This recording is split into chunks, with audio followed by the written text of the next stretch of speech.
Selamat malam, Mas Sandi dan Prof. Yusuf. Selamat malam, Mas Rifa.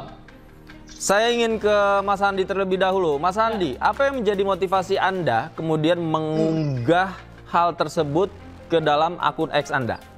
Ya, seperti yang sudah saya sampaikan di beberapa kesempatan, baik itu melalui pernyataan media maupun podcast yang lain, saya menyampaikan bahwa niat saya melakukan itu pertama kali adalah ingin segera agar kasus-kasus soal ijazah palsu ini berlalu lah, Mas. Ini sudah terlalu lama.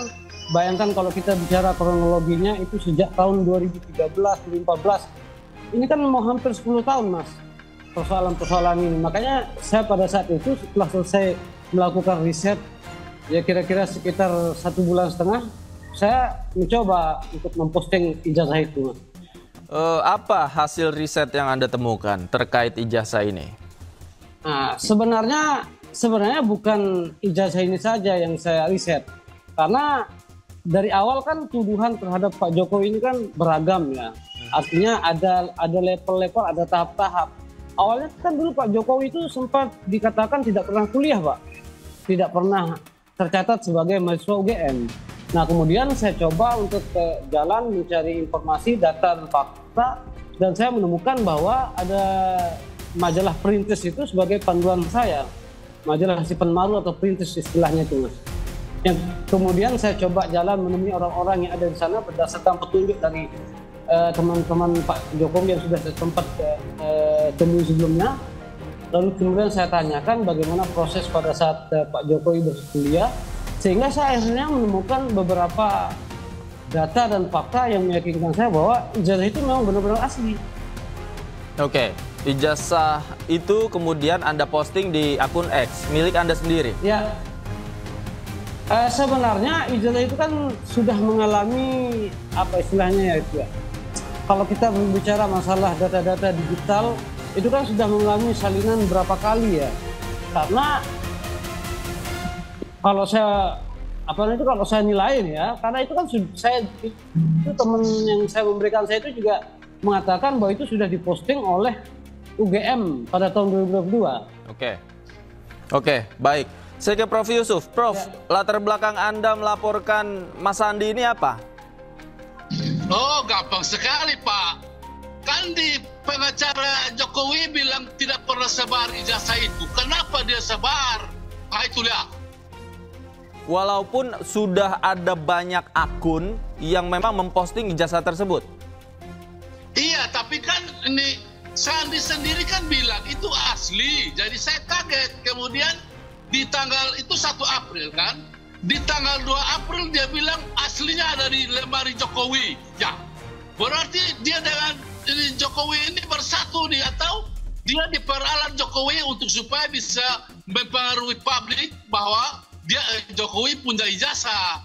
Itu yang saya mau perjuangkan. Apalagi dia ini sebar itu kan bagi saya salah lah, karena saya sudah dapat informasi dari pengacaranya bahwa Jokowi tidak pernah sebar ijazah.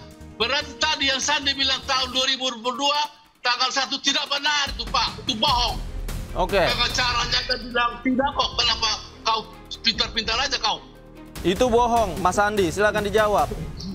Iya kan, zaman sekarang ini kan zaman teknologi, Mas. Kenapa harus ngamuk-ngamuk bilang bohong? Kan tinggal dibuka internetnya. Itu ada di layar proyektor pada tahun 2022 dan termuat bukan hanya di satu media. Beberapa media nasional memuat itu loh, Pak. Kenapa harus ngamuk-ngamuk bilang itu bohong? Iya, bohongnya karena begini. Kau tidak dapat izin dari ini Jokowi. Karena saya lapor kau itu karena pasal 32 menyebarkan ijazah orang tanpa izin. Kamu yang mendapat izin dari Jokowi? Halo? Kau dapat izin dari Jokowi, saya tanya. Kita serahkan dulu ke pembawa acaranya. Silakan Mas Sandi. Silakan Mas Sandi kalau mau dijawab. Soal izin atau tidak, saya kan dari awal sudah mengatakan bahwa saya tidak pernah diberikan salinan atau dokumen itu oleh Pak Jokowi, dan itu sudah saya nyatakan berkali-kali. Tetapi kalau kita berbicara terkait masalah dokumen publik, ketika dia berada di ranah media, teman-teman media, tentu itu menjadi ranah publik, bukan lagi menjadi dokumen, itu menjadi dokumen publik, bukan lagi menjadi dokumen privat. Tapi dari mana foto ijazah itu Anda dapatkan, Mas Andi? Nah, itu nanti pada waktunya saya akan menyampaikan. Tetapi saya hanya memberikan clue bahwa ijazah yang saya posting itu sudah diposting oleh UGM dan teman-teman media dari tahun 2022 loh. Oke. Halo. Iya, Prof. Silakan, Prof. Iya, itu dia sebenarnya bagi saya itu dia melanggar pasal 232 bahwa dia menyebar, apalagi dia tulis di situ asli. Kemudian itu tanggal 1 April, tanggal 2 dia bilang begini, aslinya ada di lemari Jokowi. Ya, berarti benarlah. Kau salah. Kenapa kau curi dari lemari Jokowi? Kalau begitu. Profesor, ini kita sedang live di media nasional. Ini setiap kalimat kita direkam. Tidak boleh ada menuduh-nuduh begitu. Ini karena saya bisa... Itu karena di laporan saya jelas semua. Kau tahu. Nanti kau ketemu di Barreskrim laporan saya 14 halaman. Saya sudah kasih di iNews juga. Semua jelas. Kita dua pernah bicara. Kau bilang hoax, saya bilang tidak bisa hoax. Karena kau jamin ke saya bahwa asli. Mas, saya boleh menjawab ini? Silakan. Ya, Silakan. jadi kan begini, kalau kita berbicara konstruksi dari pasal 32 itu adalah pertama, misalkan pasal 1 itu kan dilarang mengubah, menambah dan lain-lain terkait dokumen elektronik tanpa izin. Tadi sudah saya jawab, tidak perlu saya minta izin karena itu sudah menjadi dokumen publik semenjak dipublikasikan oleh... Sebentar, nanti kamu di Barreskrim aja baru kau bicara aja, jangan bicara tidak ada guna. Semenjak didokumentasikan oleh UGM dan dimuat oleh teman-teman media. Nah itu nanti kalau memang ada panggilan dari UGM, dari Barreskrim, tentu saya sebagai warga negara yang baik, yang taat hukum, saya pasti akan menjelaskan kepada UGM. Lalu yang kedua, pasal kedua, itu kan ada pengecualian, kecuali untuk melakukan riset. Nah tadi saya sudah menjelaskan bahwa ini saya melakukan riset. Oke, Prof, kalau menurut Anda ijazah yang didapatkan Mas Andi ini foto ijazah asli atau seperti apa? Anda punya pendapat? Pokoknya Pak, yang saya akui bahwa dia mengaku asli, jadi saya ikut aja. Saya kan sudah 2 kali tanya dia, asli. Kemudian mana aslinya? Ada di lemari Jokowi tanggal 2 Februari dia bilang. Di X juga. Saya yakinlah. Kemudian dia bantah saya bilang hoax. Oh, kau jamin ke pasal asli bagaimana kau ini? Jadi begini Mas, waktu kita berdiskusi di laman X itu kan ada pertanyaan, ijazah Pak Jokowi di mana? Nah layaknya sebuah ijazah siapapun loh Mas, termasuk ijazah Mas Dipa misalnya, kan tentunya ditaruh di lemari. Ya saya jelaskan, itu ada di lemari gitu loh, ada di lemari Pak Jokowi, tidak mengatakan di lemari saya. Anda melaporkan Prof Yusuf, apa yang Anda lampirkan dalam laporan Anda nanti? Di laporan saya ada 14 halaman. Saya lampirkan yang dia ini tanggal 1 itu dia bilang asli itu. Kemudian saya ini lampirkan juga dialog saya dengan dia.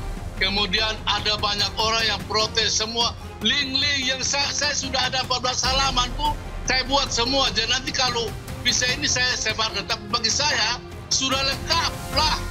Masa saya mau profesor saya ke Barreskrim, saya laku bodoh-bodoh, malu. Apalagi saya sudah punya diskusi banyak dengan Sandi, ternyata dia kan meyakinkan saya bahwa asli. Ya saya ikut aja dia lah. Makanya saya ke sana, saya ke Barreskrim. Pertamanya kan saya mau ke SPKT. SPKT bilang langsung aja ke ini lantai 11 di cyber karena ini penting. Ya saya ke sana lah. Makanya mereka terima laporan saya. Itu dia. Oke, Mas Andi, jadi Anda sebelumnya pernah berdiskusi dengan Prof Yusuf atau percakapan seperti apa yang Anda berdua lakukan? Saya kurang ingat ya, karena begini, di sosial media itu kan interaksinya padat sekali. Saya tidak tahu waktu itu saya mengomentari siapa, sehingga langsung menjadi, anggaplah menjadi screenshot untuk laporan itu. Saya sendiri sudah baca ada beberapa belas, ya memang basisnya ada di laman Media X semua. Oke, tapi Anda siap ya dengan laporan Prof. Yusuf? Sebagai warga negara yang baik, apabila dibutuhkan keterangan, saya pasti akan menghadiri apabila ada panggilan. Tetapi ada yang ingin saya sampaikan ini, Mas Diva. Sore tadi saya diinformasikan bahwa saya juga sudah dipanggil oleh Polda Metro Jaya dalam hal klarifikasi pelaporannya Pak Jokowi. Jadi mungkin saya lebih fokus ke sana dulu, Mas, daripada yang ini. Oke.